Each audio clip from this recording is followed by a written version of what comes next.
This channel does not promote any violent, harmful, or illegal activities. All content provided by this channel is meant for an education purpose only.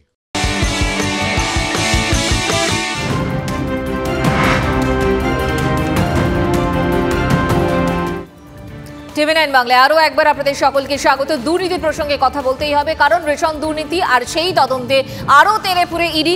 Ration দুর্নীতি মামলায় বিস্তারিত তদন্ত করার নির্দেশ রাজ্য পুলিশের ডিজিকে চিঠি ইডির। চিঠিতে আর কি উল্লেখ রয়েছে? আমাদের সঙ্গে টেলিফোনে রয়েছেন আমাদের প্রতিনিধি সুজয় পাল। সুজয়, নির্দেশ নয়, অনুরোধ করা হয়েছে ইডির তরফ থেকে রাজ্য পুলিশের ডিজিকে, এবং সেই মর্মে গতকাল একটি চিঠি গিয়েছে ডিজির দপ্তরে, যেখানে বলা হয়েছে যে এই রেশন দুর্নীতির জাল সারা রাজ্য জুড়ে ছড়িয়ে রয়েছে এবং সেই কারণে রাজ্যের বিভিন্ন জায়গায় যেহেতু দুর্নীতি হয়েছে সেই জন্য রাজ্য পুলিশ এর তদন্ত করার অনুরোধ করা হয়েছে।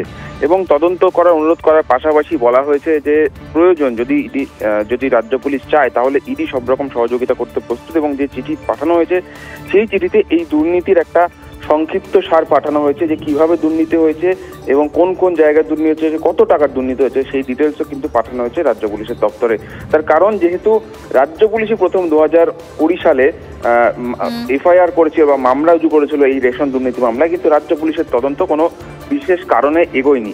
তখনই যদি তারা তদন্ত করতে তাহলে কিন্তু এই দুর্নীতি আরো আগে প্রকাশ্যে আসতো, কিন্তু তারা তদন্ত করেনি। তারপরেও ইডির তরফ থেকে অনুরোধ করে বলা হয়েছে যে তার রাজ্য পুলিশ যেন সমস্ত রাজ্যের বিভিন্ন জায়গায় যে সমস্ত মিল রয়েছে সেই জায়গাগুলি সমস্তটা খতিয়ে দেখে এই রেশন দুর্নীতির ক্ষেত্রে যেন রাজ্য পুলিশ আরো বিস্তারিতভাবে তদন্ত করে, তেমনটাই অনুরোধ ইডির তরফ থেকে করা হয়েছে এবং সেই সম্পর্কিতই একটা চিঠিও দেওয়া হয়েছে তাদের। ধন্যবাদ সুজয়।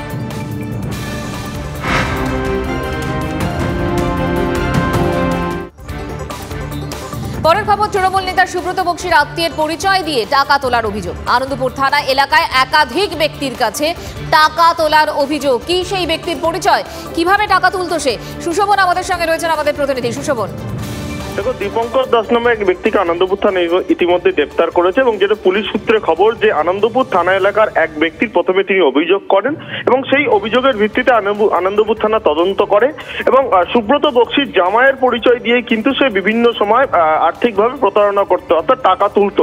এবং এই বিষয়টা সামনে আসার পরে কিন্তু দীপঙ্কর দাস এনাকে গ্রেপ্তার করা হয়েছে।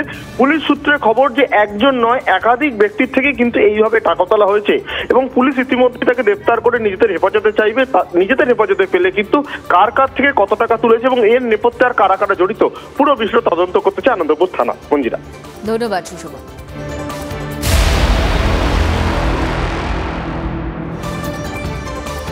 এদিকে সংসদ তাণ্ডব কাণ্ডে ললিতের বঙ্গযোগ আরো গভীর। বাগুইয়াটিতেও আস্তানা ছিল এই ললিত ঝাড়। বড়বাজারের পর বাগুইয়াটিতেও নাকি ললিতের আস্তানার খোঁজ পাওয়া গেছে।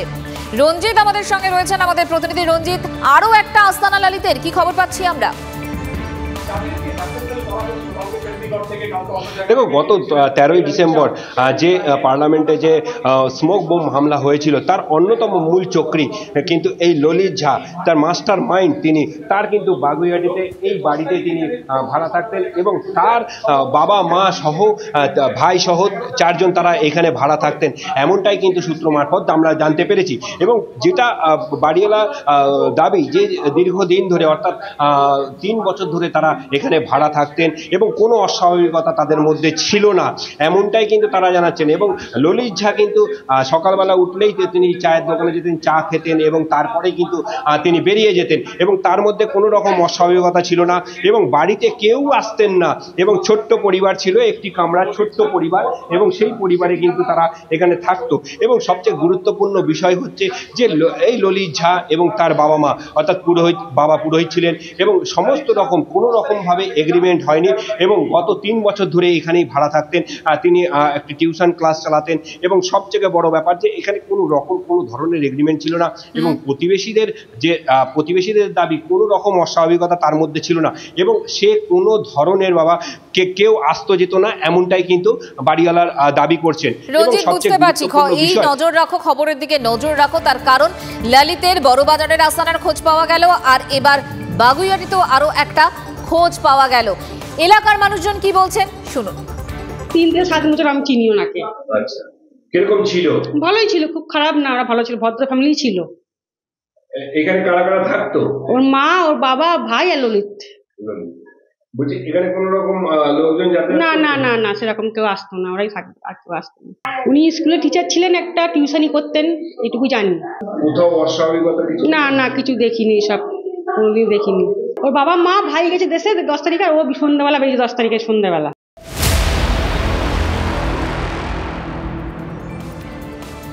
আর আগেই জানিয়েছিলাম যে আত্মসমর্পণ করেছে এই ললিত ঝা। তারপর তাকে জিজ্ঞাসাবাদ করেছে পুলিশ এবং সেখানেই জানতে পারা গেছে যে মোবাইল পুড়িয়ে নাকি প্রমাণ লোপাটের চেষ্টা করেছিল ললিত, আর সকলের মানে বাকি সদস্যদের মোবাইলও তার কাছেই জমা ছিল।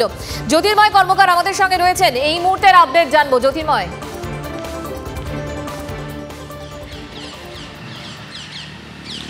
দেখো, প্রথম থেকেই দিল্লি পুলিশের স্পেশাল সেল তারা যে চেষ্টা চালাচ্ছে যে এই চারজনের নেপথ্যে, অর্থাৎ যে চারজনকে প্রাথমিকভাবে গ্রেপ্তার করা হয়েছিল তাদের নেপথ্যে কোন টিম কাজ করছে, তারা কোন সংগঠনের সদস্য, অর্থাৎ তাদের নেপথ্যে থেকে কোনো বড় সংগঠন কোনো বড় ধরনের পরিকল্পনা ছক কষেছিল কিনা সেই বিষয়টি সম্পর্কে নিশ্চিত হতে চাইছিল পুলিশ। এবং সেই সময় ললিত ঝার পরিচয় প্রথম পাওয়া যায়, অর্থাৎ ইঙ্গিত অনুযায়ী ললিত ঝা তিনি পুরো বিষয়টি কোঅর্ডিনেট করেছিলেন।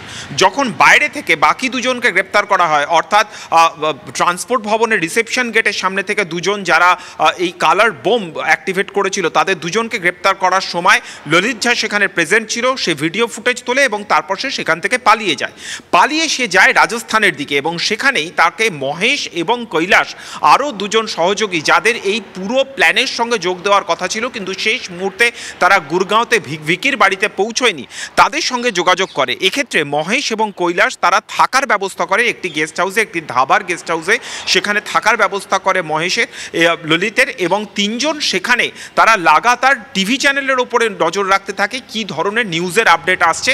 এবং সেই সময় তারা বুঝে যায় যে যেভাবে পুলিশ বিভিন্ন জাল বেচাচ্ছে, যেভাবে তারা অন্য রাজ্যের পুলিশের সঙ্গে কথা বলছে, বেশিক্ষণ যে গা ঢাকা দিয়ে থাকা সম্ভব নয় তাদের সামনে স্পষ্ট হয়ে যায়। আর ঠিক সেই সময় তথ্য প্রমাণ লোপাটের জন্য ললিতের সঙ্গে থাকা প্রত্যেকটা ফোন আগুনে পুড়িয়ে ফেলা হয়। জ্যোতির্ময়, দেখো, তথ্য প্রমাণ লোপাট তার মানে একটা বড় পরিকল্পনা ছিল, সেটা এখনো পর্যন্ত আমরা বুঝতেই পারছি। এবং এই পরিকল্পনার আরো একটা দিক হচ্ছে স্পেশাল জুতো, সেক্ষেত্রে কি তথ্য পাচ্ছি আমরা?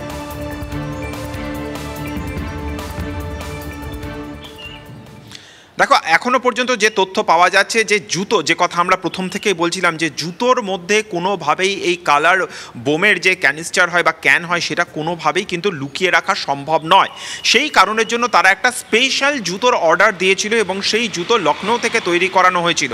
তারা সুনির্দিষ্ট ছক, যে কথা আমরা বারবার ধরে জানাচ্ছি যে গত জানুয়ারি মাস থেকে লাগাতার তারা ছক কষেছে।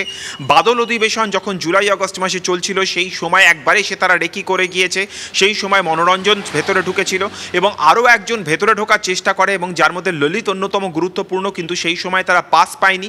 এবং যেহেতু এক্ষেত্রে বেশ কিছু প্ল্যান ছিল তাদের যে একজন যদি সমর্থ না হয় তাহলে ব্যাকআপ টিম আরেকটি থাকবে, সব থেকে গুরুত্বপূর্ণ পার্ট ছিল লজিস্টিক্যাল সাপোর্টার, যার মধ্যে এই কালার বোম ভেতরে নিয়ে যাওয়াই ছিল সব থেকে বড় চ্যালেঞ্জ, যাতে বিশেষ ধরনের জুতো তারা তৈরি করেছিল এবং এই জুতো লখনৌতে স্পেশালি সামনে আসে। জ্যোতির্ময়, অবশ্যই নজর থাকবে, তোমার সাথেও কথা হবে। আপাতত তোমাকে ধন্যবাদ। দিকে সংসদ হামলা তদন্তে আরো বড় টিম তৈরি করছে দিল্লি পুলিশ। দিল্লি পুলিশ 6টি টিম তৈরি করছে এবং হরিয়ানা, রাজস্থান, কর্ণাটকে যাবে এই দিল্লি পুলিশের তদন্তকারী দল। টিম যাবে লখনৌ, মুম্বাই, মাইসোর, প্রত্যেক জায়গা থেকে সব তথ্য জোগাড় করবে বিশেষ তদন্তকারী দল।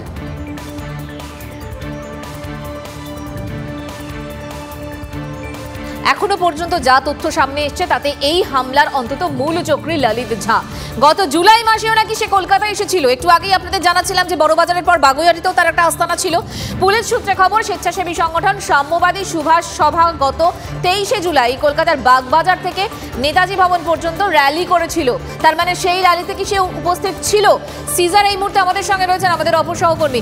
সিজার থেকে জানবো। সিজার, দেখো, এখানে দুটো তাৎপর্যপূর্ণ বিষয় আমাদের কাছে। সেই কাগজ হাতে এসেছে যেটা তারা সাম্যবাদী সুভাষ সভার নামে যে লেটার হেড, সেই লেটার হেডে তারা কলকাতা পুলিশের কাছে 18/7 অর্থাৎ 18ই জুলাই তারা অনুমতি চায়। 23শে জুলাই তারা বাগবাজার থেকে নেতাজি ভবন পর্যন্ত সাইকেল এবং পায়ে হেঁটে র্যালি করবার সেই অনুমতি দেয় কলকাতা পুলিশ। অর্থাৎ এই সংগঠন সম্পর্কে কলকাতা পুলিশের কাছে তথ্য ছিল, এই সংগঠন কলকাতা পুলিশের কাছে আবেদন জানিয়েছিল এবং সেই আবেদনকারী হচ্ছে ললিত মোহন ঝা, যে এই ঘটনায়, এই পার্লামেন্ট হামলার ঘটনায় মূল অভিযুক্ত। 1.5 বছর ধরে সে নাকি রবীন্দ্র সরণির বাড়িতে নেই, এটা যেমন ঠিক, কিন্তু সে যে কলকাতাতেই ছিল সেটা স্পষ্ট সেদিনের আবেদন থেকে। এবং আমরা কথা বলেছি ওই সংগঠনে আরো কয়েকজনের সঙ্গে, তারাও বলেছে ললিত সেদিন ওই পদযাত্রায় অবশ্যই ছিল।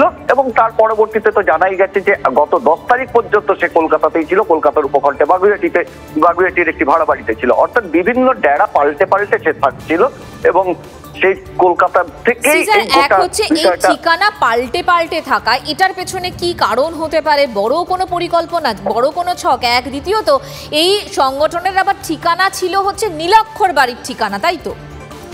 একদমই, নীলাক্ষর হালি শহরের যে বাড়ি সেইটাই কিন্তু এই লেটার হেডে যেটা দেওয়া হয়েছে ঠিকানা, সংগঠনের ঠিকানা, সেখানে সে নীলাক্ষর বাড়ির ঠিকানাই দেওয়া হয়েছে। নীলাক্ষর সভাপতি, রাজ্য সভাপতি হিসেবে সেখানে তার নাম রয়েছে।